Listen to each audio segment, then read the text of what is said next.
Mesdames, Messieurs les jurés, cher public, bonjour. Je me tiens aujourd'hui devant vous pour vous parler.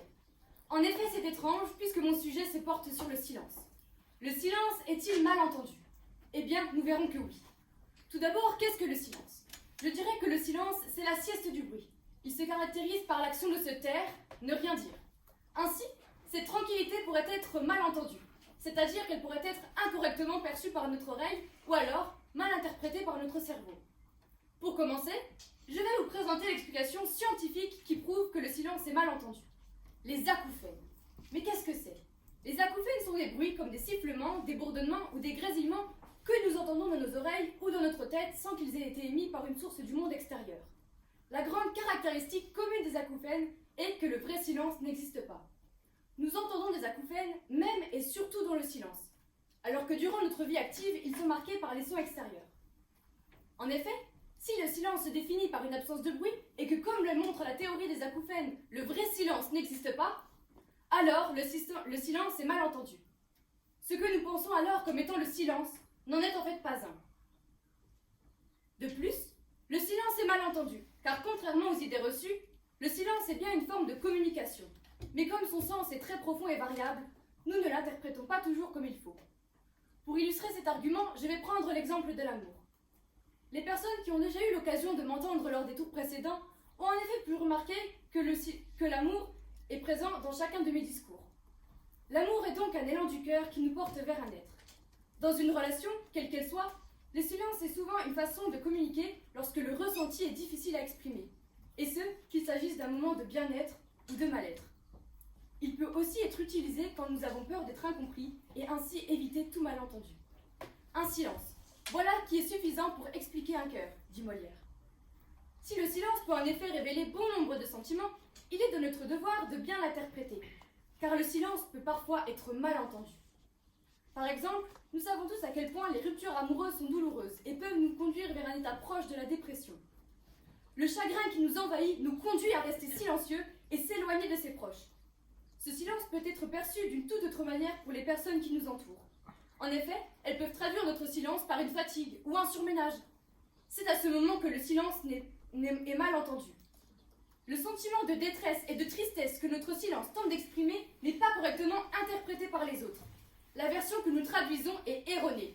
Nous entendons mal le silence de l'autre et cette explication à ce silence est par conséquent fausse.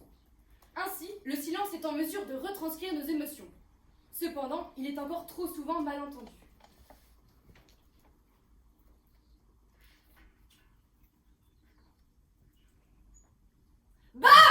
Vous avez cru que j'avais oublié mon texte, que mon silence était dû à une montée de stress. Mais c'est faux. Vous avez tous dans cette salle mal entendu mon silence. De cette façon, je vous ai tous eu. Mon adversaire en particulier. Mon silence lui a donné l'impression qu'elle avait gagné, que mon silence allait me disqualifier. Elle qui défend le fait que le silence n'est pas mal entendu, elle vient de prouver le contraire. Clara a été prise à son propre jeu, parce qu'elle vient clairement de démontrer l'inverse de ce qu'elle défend. Le silence est donc mal entendu. C'est pour cela que je continuerai de vous parler, afin que vous entendiez bien ce que j'ai à dire. Bon, faisons un retour en arrière. Nous avons tous appris à l'école comment nos valeureux soldats ont combattu lors des guerres de 14-18. Sachez qu'eux aussi ont mal entendu ce silence. C'est avec ferveur et dévotion qu'ils se sont lancés sur le champ de bataille pour protéger leur pays, affaiblis par la famine, le manque de sommeil et des conditions de vie précaires.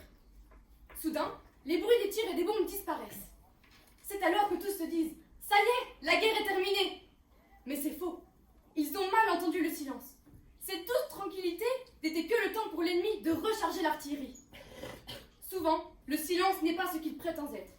Et c'est alors que les troupes regagnèrent les rangs et reprirent leur combat. Bon, j'espère que j'entends mal votre silence et que je ne vous ai pas sapé le moral avec mes histoires de dépression amoureuse et de guerre sanglante. Je vais reprendre avec quelque chose de plus joyeux. Le silence est très certainement mal entendu. Nous pensons que le silence signifie que rien ne se passe. Laissez-moi vous prouver que c'est faux. L'univers. Comme nous le savons, l'univers est privé d'oxygène. Aucun son n'est donc perceptible par l'oreille humaine. Nos activités, souvent bruyantes, nous ont habitués à penser que le silence était synonyme de repos. Mais c'est faux.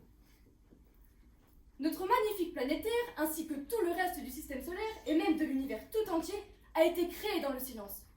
Tout s'est fait doucement. Nous avons alors mal entendu ce silence. L'absence de bruit nous fait penser qu'il n'y a pas d'action et d'interaction. Mais pendant que nous entendions mal ce silence, tout était en mouvement et en parfaite création. Toujours dans cet aspect extraterrestre, nous pouvons dire que le silence est mal entendu car notre silence à nous n'est pas forcément le même pour les autres. En effet, le silence a été défini par les hommes lorsqu'ils n'entendèrent plus de bruit. Cependant, chaque espèce est dotée de sa propre sensibilité auditive. Il est même fort probable que pour d'autres formes de vie, l'univers ne soit pas silencieux.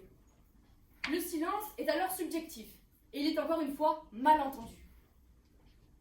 Nous avons donc vu, par la science, que le silence était mal entendu par nos oreilles, mais ainsi par notre cerveau, qui n'interprète pas toujours correctement l'absence de bruit venant des autres, mais aussi de la vie courante. De même que notre rapport au son reste subjectif, car chaque personne a sa propre perception des sonorités. Nous pouvons donc en conclure que le silence est sans aucun doute mal entendu. Et comme toujours, je vous laisserai avec un conseil. Prenez le temps d'écouter attentivement le calme qui s'offre à vous. La bouche garde le silence pour écouter parler le cœur.